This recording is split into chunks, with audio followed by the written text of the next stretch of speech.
Mais uma vez nós temos a oportunidade de nos encontrarmos ao redor da Palavra de Deus. Que bom que você escolheu essa parte do seu tempo, esse momento da sua vida, para ouvir um pouco a Palavra, se deliciar com ela e rezar com a mesma Palavra. A Palavra de Deus, que é Espírito e vida. Nosso encontro de hoje, nosso estudo de hoje, nossa espiritualidade de hoje, se reveste de uma motivação especial que você vai conhecer e reconhecer na medida em que nós percorremos a Sagrada Escritura. Nós vamos começar ainda pelo Antigo Testamento, ou Primeira Aliança, ou a primeira parte da Bíblia, e depois vamos percorrer um pouco outros textos da própria Sagrada Escritura. Eu vou citar um texto que faz parte dos ensinamentos da Igreja. Eu queria começar nosso estudo hoje lá pelo Antigo Testamento, no livro do Gênesis. Vocês se lembram que os dois personagens iniciais são Adão e Eva, e que, segundo o autor que escolheu esse modelo, essas pessoas, esses nomes, para começar a explicar a história da humanidade, Adão e Eva geraram dois filhos, Caim e Abel.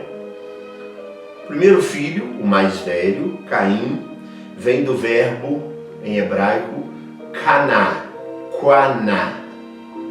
que significa, etimologicamente, essa palavra significa adquirir, conquistar. No coração de Eva, a conquista, a aquisição desse filho é o reconhecimento da ajuda de Javé. E Caim, então, o nome Caim pode ser assumido como o que tem a força de Deus. É um nome poderoso e, ao mesmo tempo, perigoso. Se Caim vem de Quaná, que significa adquirir, conquistar, e Eva reconhece a sua vinda, o seu filho, como aquele que tem o favor, a ajuda de Deus, se Caim é aquele que tem a força de Deus, isso pode ser um acréscimo no senso positivo ou um decréscimo no senso negativo. Por quê? Porque Caim pode escolher fazer o bem ou fazer o mal. Depois de Caim nasce Abel. A palavra Abel, o nome Abel, tem duas origens principais. É originário do nome de Eva e é originário do nome da torre, Babel. Mas Abel quer dizer o vazio, a pequenez. Isso faz referência aos humildes, faz referência à fragilidade, à fraqueza. A fraqueza dos que não têm consciência em si mesmos e precisam dos outros, ou precisa de um outro. Então veja que os dois filhos de Adão e Eva, Caim, que significa a força de Deus, e Abel significa o vazio, a fraqueza ou a fragilidade, são dois significados bem distantes um do outro. E a gente vai perceber como é que isso vai ser de grande importância na história que vai se desenrolar a partir desses dois filhos. É interessante porque, segundo o texto bíblico, você vai encontrar a história de Caim e Abel lá no capítulo 4 do livro do Gênesis. Segundo o texto bíblico, Deus se agrada da oferenda de Abel. E, entre aspas, é o que está escrito ali, rejeita a oferenda de Caim.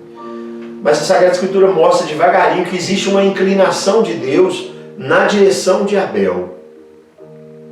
Por quê?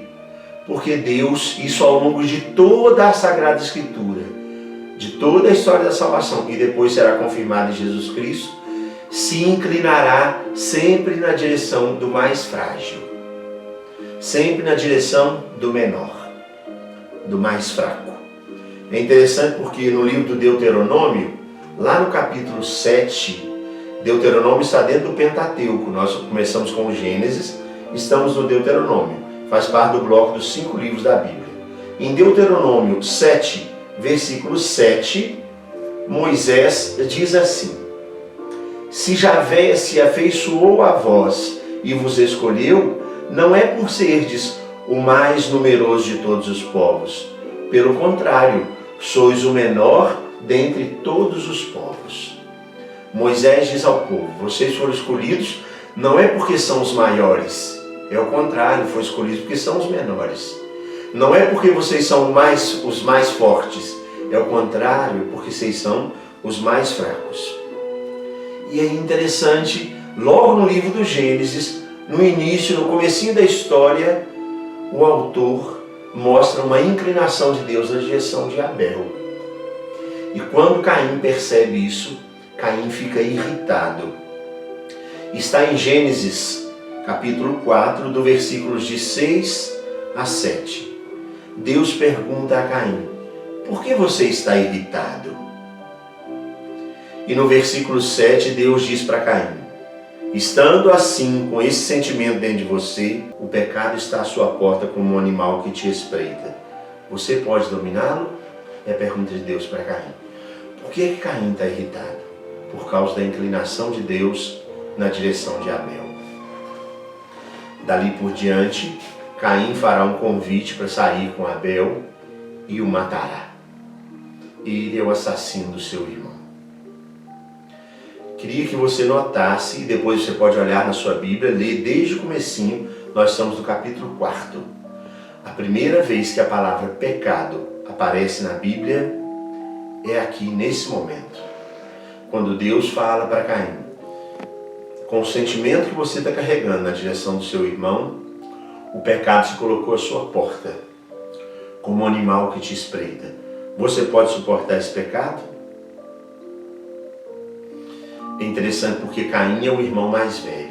Você deve se lembrar que depois, lá no Evangelho, no capítulo 15, naquele conjunto, naquele bloco, no capítulo 15 do Evangelho de Lucas, naquele bloco que é chamado as Parábolas da Misericórdia, também Jesus contará uma história de dois irmãos.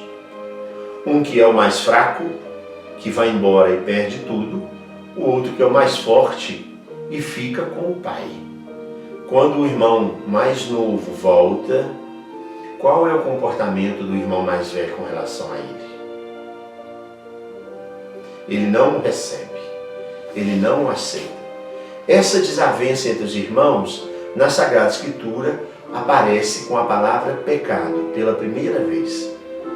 E aí a gente vai perceber que na situação de pecado, quando o homem se animaliza, quando fala forte o impulso, e aquele impulso se torna padrão do seu comportamento, e ele é capaz até de matar o irmão.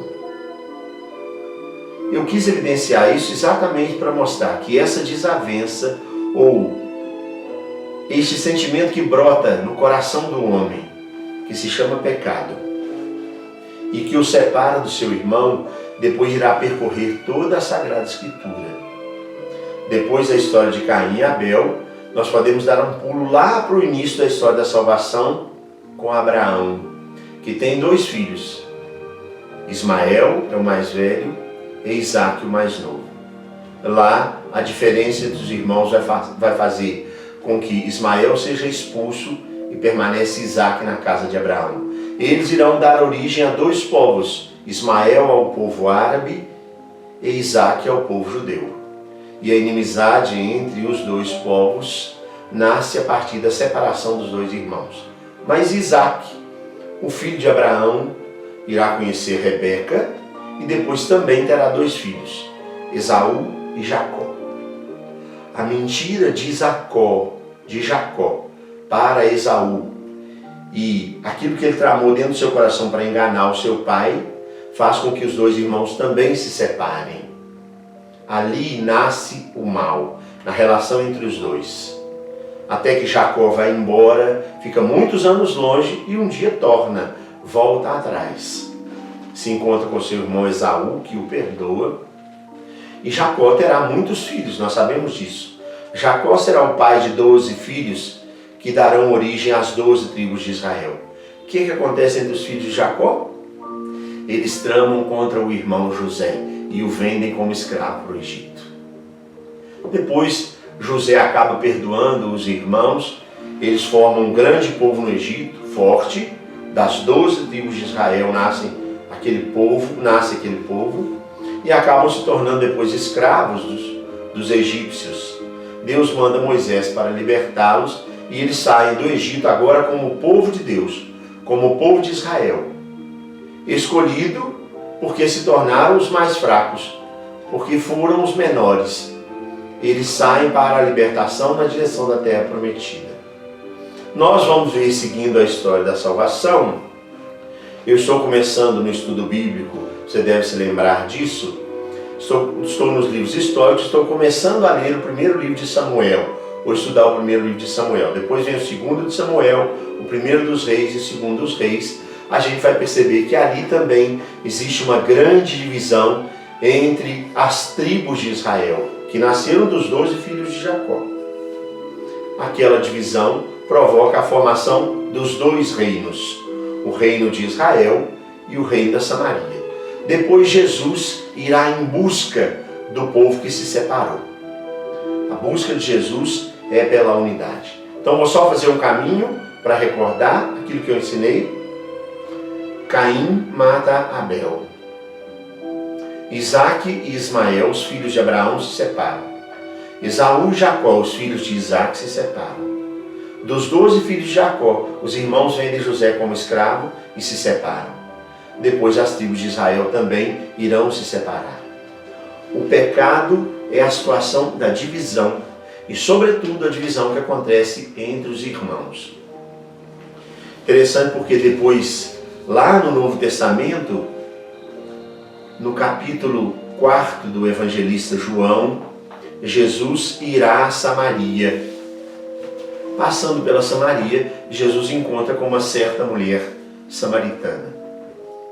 É bastante comum encontrar entre os ensinamentos dos estudiosos bíblicos a hipótese de que aquela samaritana não é só a mulher samaritana, é a imagem do povo da Samaria. E Jesus passa na Samaria, alargando o caminho que ele estava fazendo. Tinha um caminho mais curto e tinha um caminho mais fácil. Mas ele escolhe dar a volta na Samaria em busca dos samaritanos, em busca daquele bloco de israelitas que antigamente tinham se separado. O diálogo de Jesus com a samaritana é o diálogo que diz que Deus deverá ser adorado em espírito e em verdade.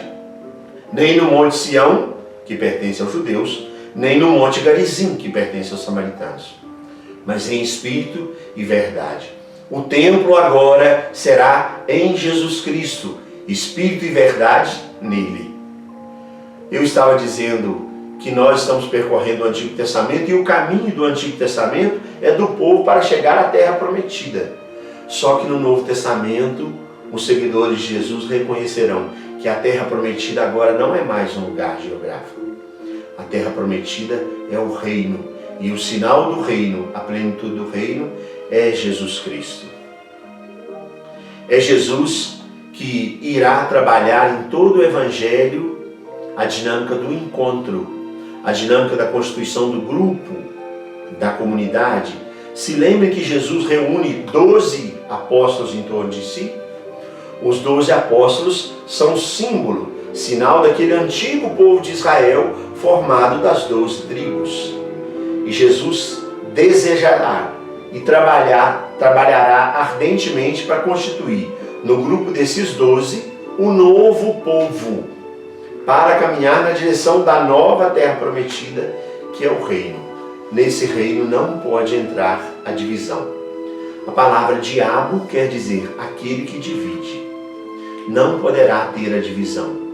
A palavra de Jesus e o ensinamento dos apóstolos depois será sempre para levar o novo grupo, a nova nação, o novo povo eleito, ou melhor, a igreja que estava nascendo na direção do encontro e da unidade. Então, tudo aquilo que depõe contra a unidade, trabalho pela divisão e, sobretudo, a divisão entre os irmãos é pecado. Se lembrem, a primeira vez que a palavra pecado aparece na Bíblia é na história de Caim e Abel, no capítulo 4 de Gênesis.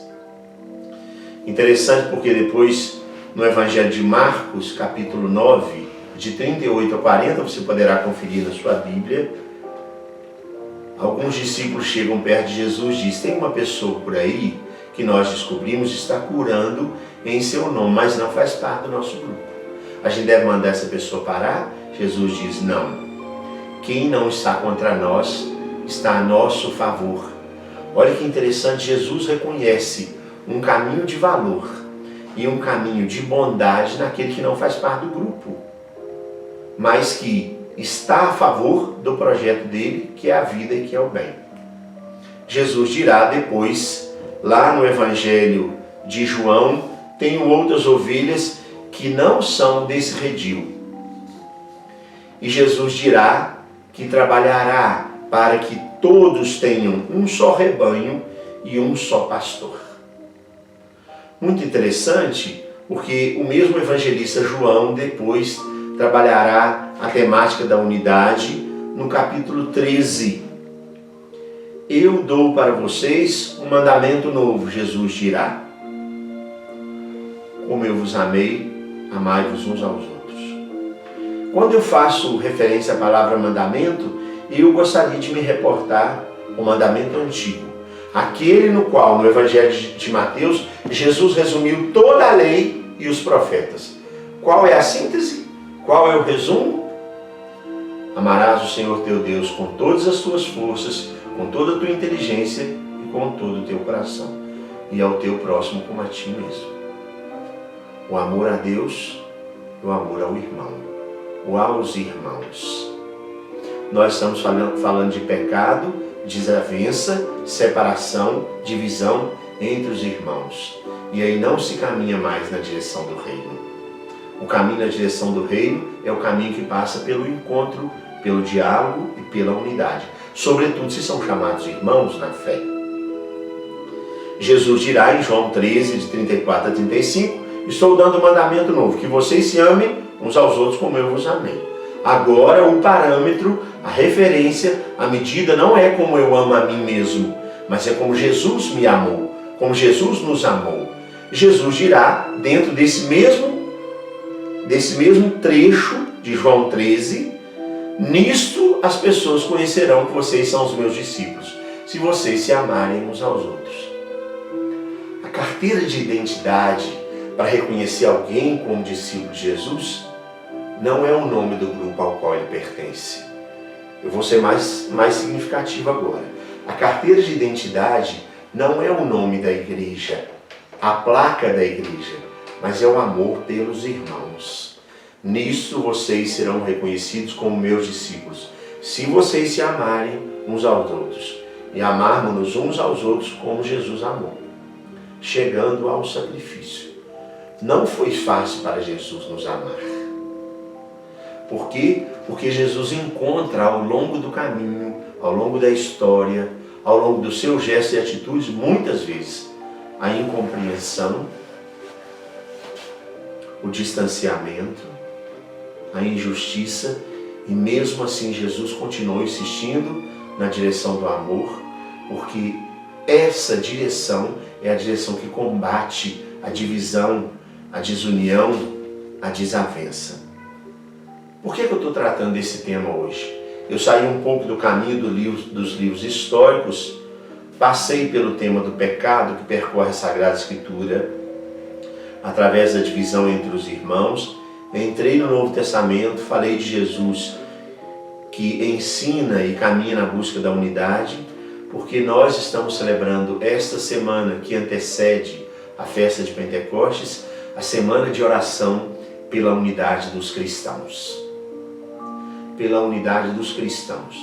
Não sei se você tem consciência de o que significa o nome cristão. Cristão significa todos aqueles que seguem a Cristo.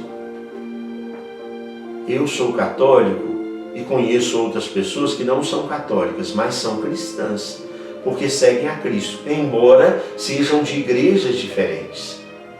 Quando alguém perguntar qual é a sua religião, a sua resposta deve ser: eu sou cristão. E qual é a sua igreja? Eu sou católico. Então, quer dizer que debaixo das asas de Jesus Cristo, é bonito falar das asas porque essa é uma imagem que Jesus usou para falar do povo protegido por Deus em Jerusalém, mas é a imagem que São Francisco tem quando olha para Jesus. Jesus alado. Sob as asas de Jesus Cristo estão todos aqueles que confessam o seu nome como Salvador. São chamados de cristãos. Na semana de oração pela unidade dos cristãos, eu quero convidar você, a partir da Sagrada Escritura, a elevar a Deus uma oração pela unidade, que não significa uniformidade. É possível estar em igrejas diferentes sem estar divididos. Claro que é possível. Sem deixar que o diabo entre nas nossas relações. É possível ser unido na diversidade. Não ser desunido.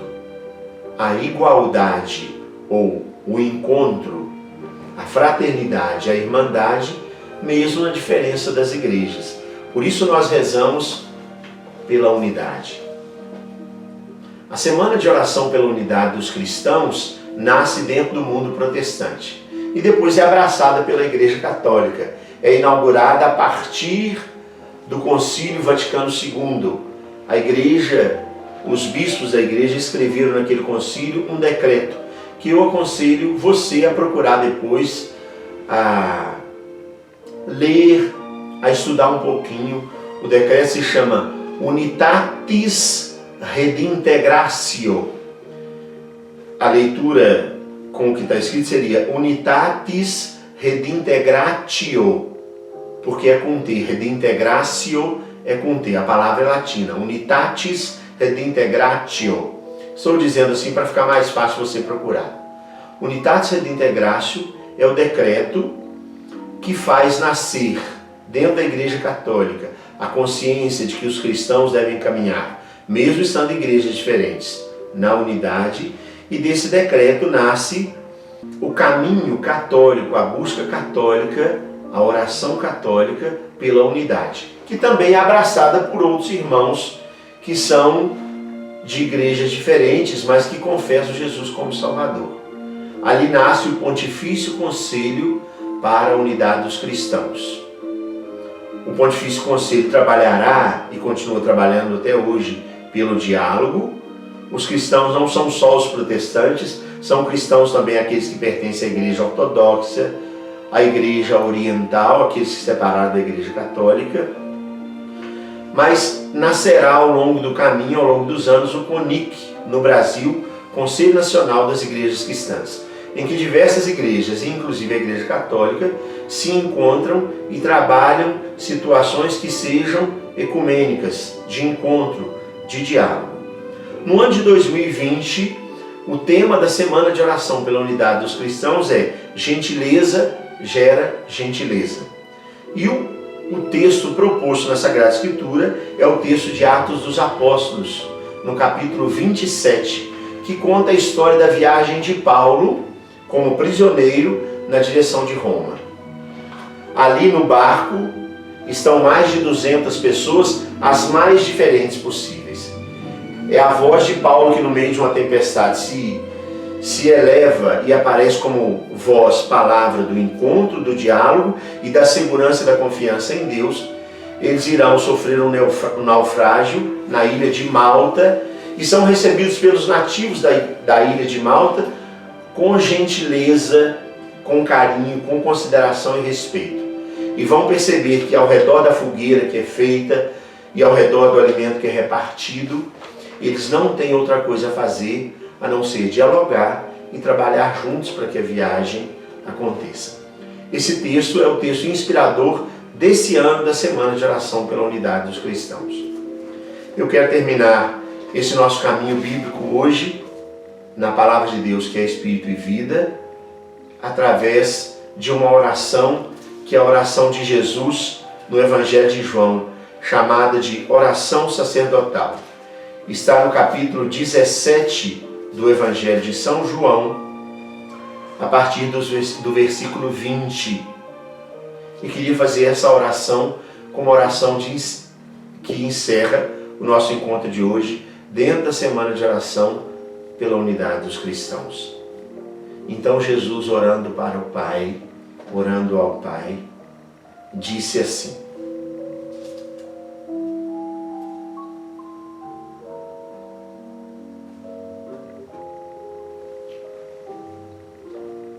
Pai, não te rogo somente por eles, mas rogo pelos que por meio da tua palavra vão acreditar em mim, a fim de que todos sejam um, como tu, Pai, estás em mim e eu em ti, para que eles estejam em nós, para que o mundo creia que tu me enviaste. Eu lhes dei a glória que tu me deste, para que eles sejam um, como nós somos um, eu neles e tu em mim, para que sejam perfeitos na unidade, e para que o mundo reconheça que me enviaste e os amaste como amaste a mim. Essa é para nós palavra de vida e salvação.